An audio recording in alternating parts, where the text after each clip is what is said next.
I just made one of the most rookie mistakes on my Monport Onyx. I burned a hole through my lens. I've been testing and reviewing this laser, and while I was recording, I actually forgot to turn on my air assist and my ventilation system, which caused a tiny little flame from my material that went straight up to the house that holds the lens. This is the result, guys.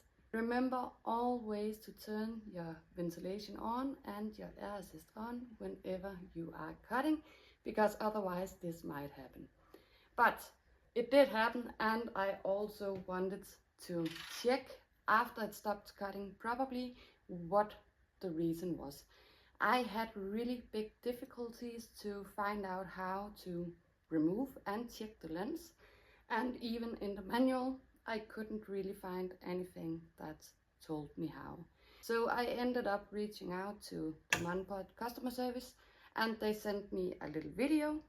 I went through it, found the hole on my lens, ordered a new one, and in this video I will show you how to remove the lens for cleaning or replacements. I know that it says 3 mirrors in the manual, but I actually only found 2 in my laser.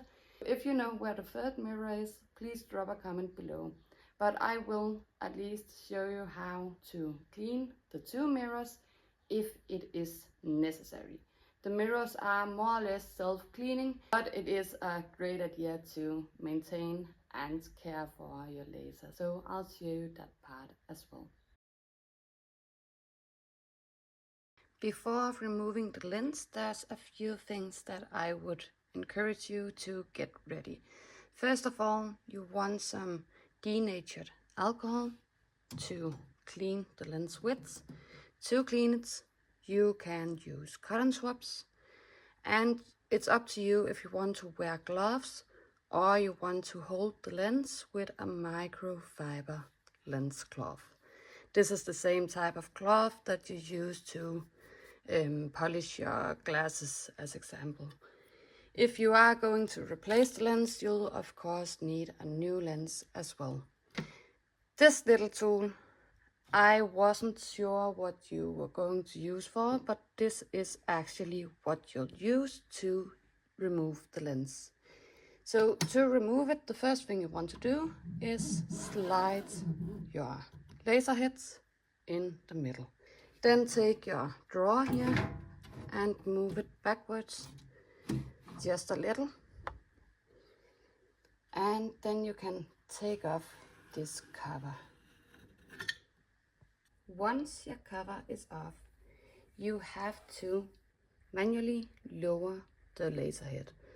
First thing is to remove the little air pipe here, and then you have the rod over here, which you just keep turning to the right until you can't move it anymore. And then your laser head is manually lowered as much as possible. Let's see if I can remove this just a little. So over here you'll have a rod over here that can move up and down.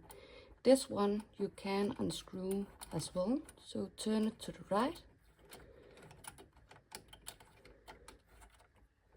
And once it's unscrewed, you can actually poke it up in the top here. Now it's time to grab this little strange tool, which will actually loosen these 2 discs that are connected. You want to loosen the lower one, so that's the large side. I did cheat a little and loosen mine freehand, but once you have it loosened, you can remove the lens, which is inside here. So to remove the lens, you will use the other side of the key, and then you can remove this.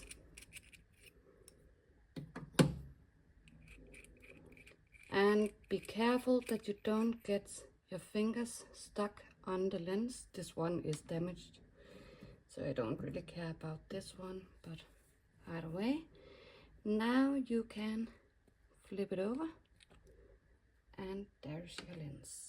So you will have this little plastic ring as well. Make sure to keep that. And now if you wanted to clean this, you can see where my problem is and why my lens wasn't working. If you want to clean it, you take your denatured alcohol and a cotton swab, add a little to it, and then just carefully wipe it over. I did clean this before, so I don't have any dirt on it. You could then use the cloth to just carefully polish it. And then you will add in your lens again. I'll of course not add this one. Instead, I'll be using my new lens here. And before I unpack this one, I will just grab my microfiber cloth beneath it so I don't get a lot of fingerprints on it. So carefully remove it. On the lens, if I can grab it with my cloth here, you'll see that you have, it's maybe a little hard to see, but you will have a slightly curved side and you'll have a rather flat side. The curved side is always supposed to point upwards to your laser, and the flat side is supposed to face downwards in your laser. So when you have your holster here, you can actually do it two ways, because this is where the lens will end, so it will face this direction. You could just drop it in here, add the plastic disc, and then screw the other part on top. But I don't want to drop mine inside here because you might risk to scratch it. So the better way is to place your disc here, and then you take your lens. Make sure you don't get too many fingers on it. You determine which side is the curved and which side is the flat. This one is my curved side, so I will face it this direction, so the flat side is facing upwards. Then I'll take the other part of the holster and carefully slide it over these two parts. Now that they are connected, I can screw them together like this, and I'll use the little key tool here again to tighten it. Make sure it is tightened pretty snug, like that. So to add in my lens again, I will hold up this rod that moved, and I'll just screw my holster with the lens back into the laser.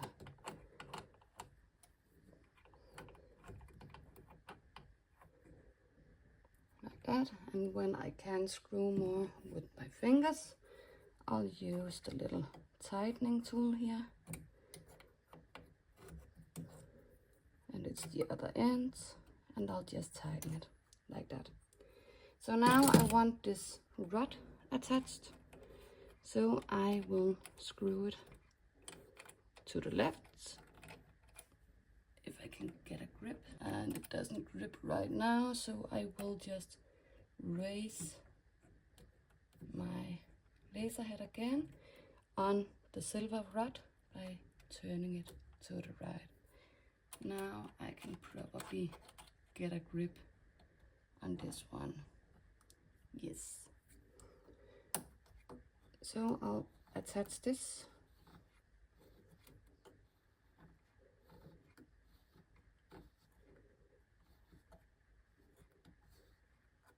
Like that.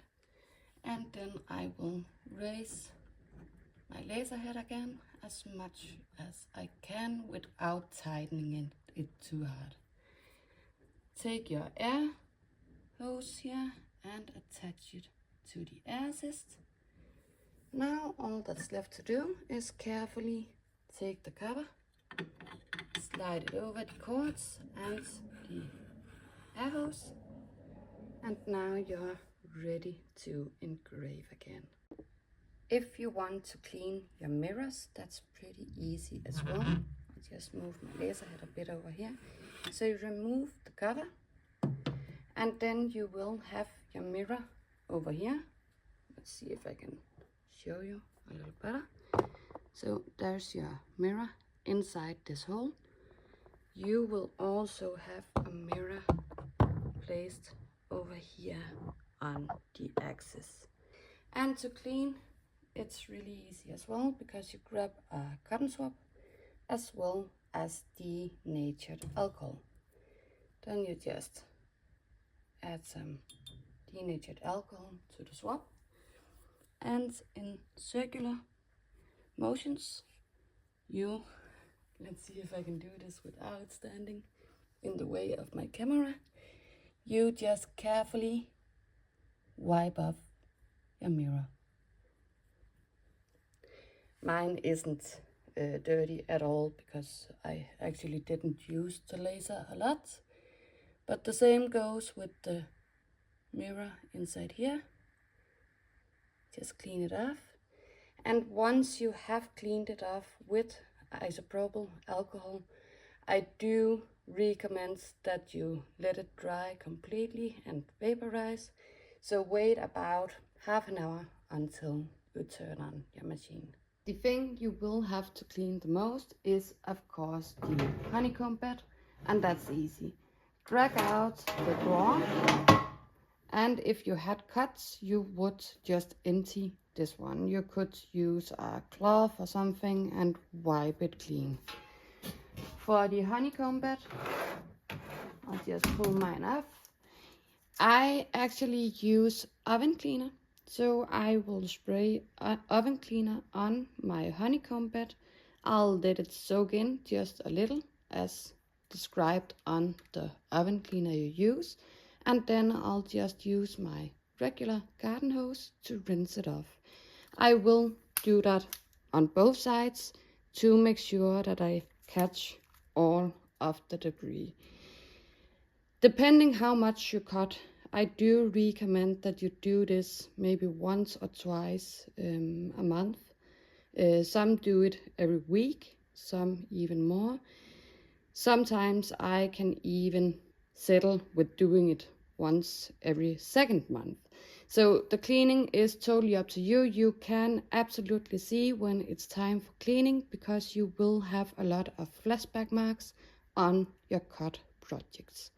If you do more engraving than cutting, this is not as relevant, because you will usually not have this type of debris in your honeycomb bed.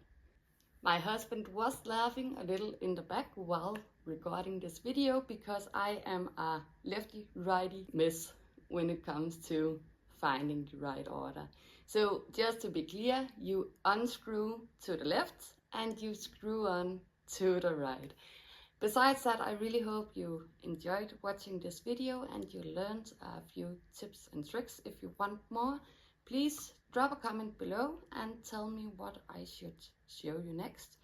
Also, I would love to know what you thought about this video. If you liked it, please give it a like and please subscribe to my channel, and hopefully I'll see you soon again.